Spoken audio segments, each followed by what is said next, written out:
Week 5 will feature our first game across the Atlantic. The Bears and Raiders face off in London. Yeah, I just think that Bears defense is just too strong. I think Khalil Mack and those guys are going to get out on the Oakland Raiders and really jump out on them defensively, and then the offense and Mitchell Trubisky will take care of the rest. But I think that Bears defense is going to be on the Raiders early and often.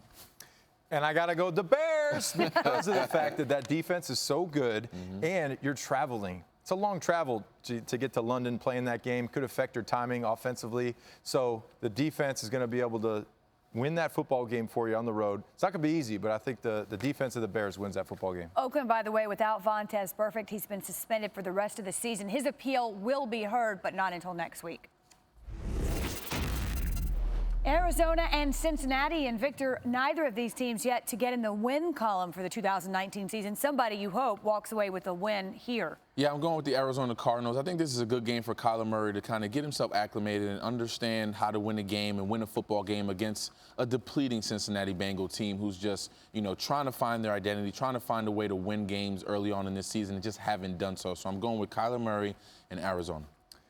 And I'm agreeing with you. I'm going with Arizona. You look at Cincinnati and who's their receivers right now? They're dealing with some injuries on the receiving side of the football, and they're one-dimensional, just throwing the ball all over the place. They can't run the football. Offensive line looks a mess.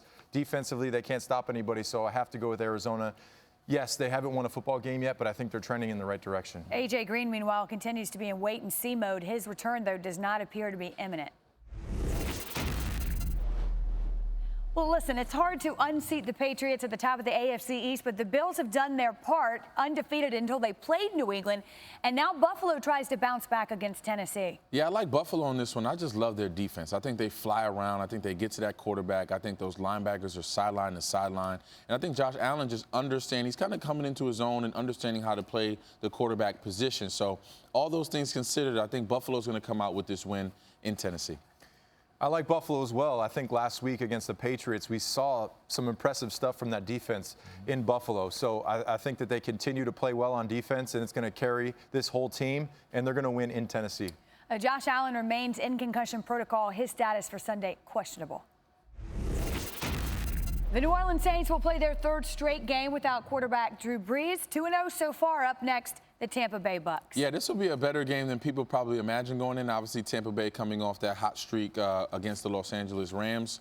But I'm going with New Orleans. I just think Sean Payton and his preparation has always just been top-notch. And he's going to come into that game understanding their opponent, understanding just how to put plays in place to dominate. And I think that's what he's going to do no matter who's the quarterback. But Teddy Bridgewater has done a good job thus far. And I'm going New Orleans. It's in New Orleans. Last week playing Dallas, everyone picked Dallas. I knew how hard it would be playing in the Dome. Fans are going to be nuts. It's going to be hard for Tampa to function in the Dome. And I think the Saints are playing well in all three phases. So you continue that trend, and the Saints come out with a victory. Losing their quarterback, and if they were to go 3-0, showing just how strong this New Orleans Saints team is built. The Minnesota Vikings take their show on the road. That might be a good thing for this offense anyway, and they'll head to New York to face the Giants. Yeah, I think the Minnesota Vikings are trending in a different direction. They have some adversity that they're facing inside their locker room right now, and I'm picking the Giants. I think Daniel Jones continues to improve as a quarterback. He gets Golden Tate back this week, which is an added veteran receiver that he can get the football to, that understands route running and how to get the ball in space, and just a tough guy to bring down as well. So I got Daniel Jones and the Giants winning this week. I'm going with the Giants. There he is. Come on. There he is. So Minnesota, obviously, they can't throw the football. There's something going on there. You got receivers that are complaining, the quarterback saying, yeah, I don't know what's going on. I can't throw. So when you look at this game, the matchup, it looks like New York is going to win this football game, and the Daniel Jones mania will continue in New York. Continue. They win a third straight and do so without Saquon Barkley. We can just put that mania straight through the roof. 100%. The New York Jets coming off a bye week. They head to Philadelphia to face an Eagles team, I think, sort of finding their stride. Yeah, I think Philadelphia is actually finding their stride, obviously coming off that win against Green Bay. I think Carson Wentz is just starting to figure it out. They're getting those guys back. Hopefully they'll get Deshaun Jackson back this week, but they're just starting to figure out how to get all those weapons, how to get them the football, how to get in the end zone, and how to score major points. So I'm going with the Philadelphia Eagles on this one. And the Jets coming off a bye week, but guess what? A bye week is not going to buy them a victory against Philadelphia.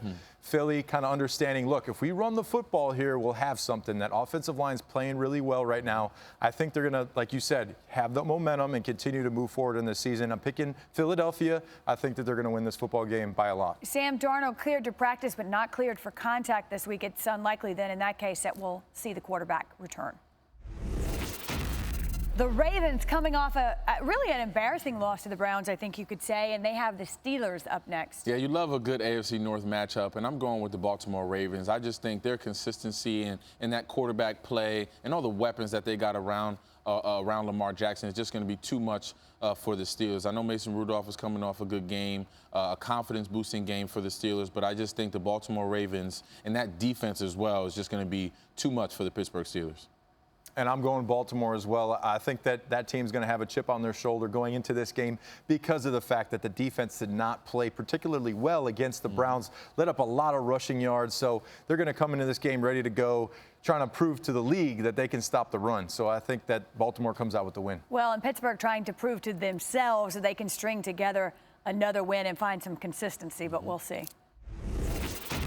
The undefeated New England Patriots head to the nation's capital. Who will the quarterback be? For the Redskins, that is, we don't know. But either way, here comes the Patriots. Yeah, I think it's the New England Patriots. I think when you look at the Washington Redskins, you see what they got out there on the football field, and they're just not finding, they got some quarterback issues. They got some things to shore up there while New England is just clicking on all cylinders and understanding how to play the game of football. And Tom Brady will always give you a chance to win when he suits up on that football field. So I'm going with the New England Patriots this week. Speaking of Tom Brady, last week against the Buffalo Bills wasn't particularly his best day, and I think he was a little bit upset about that. So watch out, Washington Redskins. Yeah. He's going to have a day because he knows, like, look, I got to go out there and I need to perform. In one game, I want to have 2 weeks worth of stats because against the Bills, I didn't have the stats. So I'm going New England by a lot.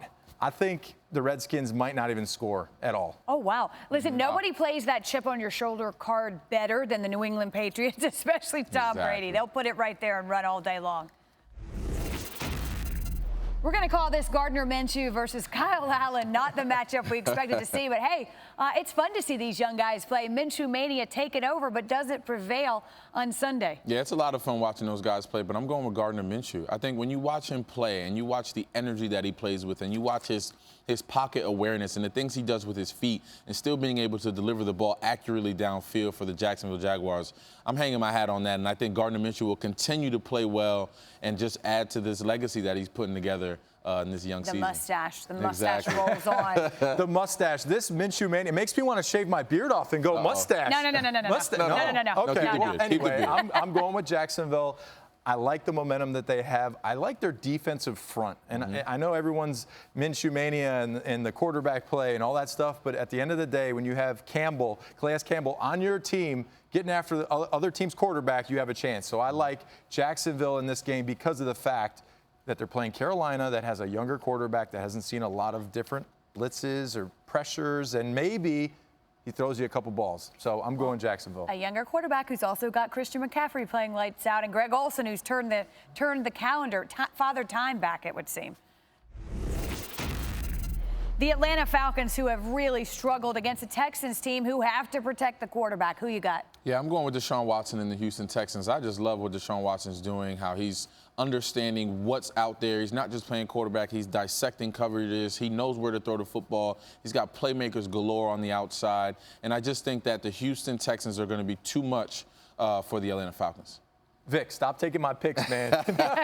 No, I got to go Houston right now. You look at the Falcons, I think they're out of sync. There's something going on there. They don't seem to have the chemistry that they once had. And then you look at the Texans. Yes, they've given up too many sacks, 18 sacks so far this season. That's a lot. Deshaun needs to understand, let me get the ball out of my hands. But at the same time, they're an explosive offense when you have that quarterback. Atlanta, I think, one of the bigger surprises of the season, and unfortunately not underachieving. Not to the upside. Yeah. Agree. The Denver Broncos head west. They'll face a Chargers team who gets Melvin Gordon back, who, by the way, is expected to start, although may see a reduced workload. Yeah, I think with the Chargers, I'm going with the Chargers. I think with Melvin Gordon coming back into that lineup, giving them that dynamic running back option, and Keenan Allen at the receiver position, who's leading the receiving category in every category, if you will. I just think they have too many weapons, the Chargers do, and it's going to overwhelm the opposition. So I'm going with the Chargers in this one. 100% Chargers. I mean, you can't go against them in this game. They got the running back back. They got the number one receiver out on the field. So I just think that matchup with Phillip Rivers as your quarterback is going to be able to manage this game, and they're going to come out with this victory. Yeah, Keenan Allen's production has been high, and of course the Broncos will play without Chubb, who's out for the season with a torn ACL.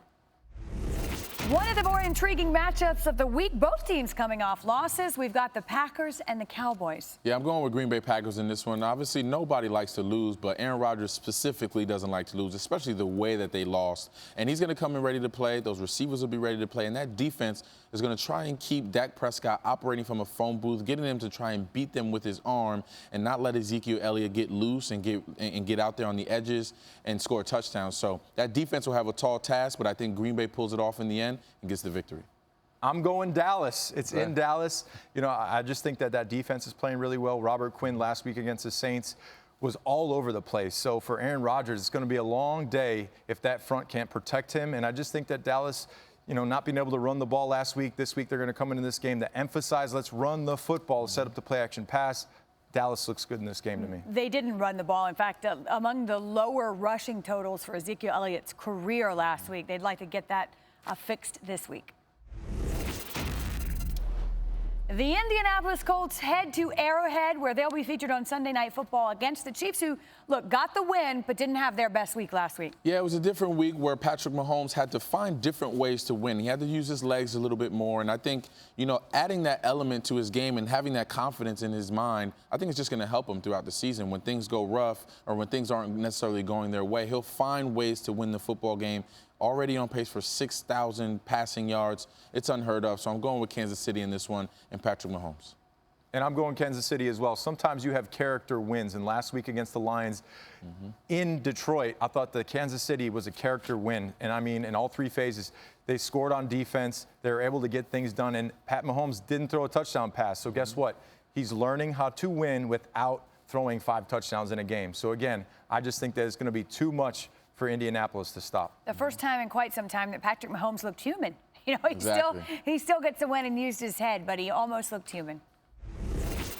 Monday Night Football, the Cleveland Browns head west to San Francisco. Yeah, I'm going with the Cleveland Browns in this one. I think Baker Mayfield in that illustrious receiving core, I think they're finding their way. I think they're figuring out what makes them tick, how to get everybody the football, you know, kind of different route combinations to get those guys in space and doing what they do best. So I think the Cleveland Browns are trending in the right direction, and that trend is going to continue this week on Monday night against the 49ers.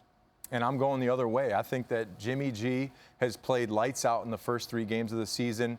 Coming back from an ACL injury is not easy, and I know everyone talked about the preseason games and throwing the interceptions and not looking terrific in the preseason, but that's over with now. He's a different guy out there. That team is a different team than they were last year, so they're continuing to build. Defense looks good. Offense is they're still growing as an offense, so I just think that sky's the limit for this team.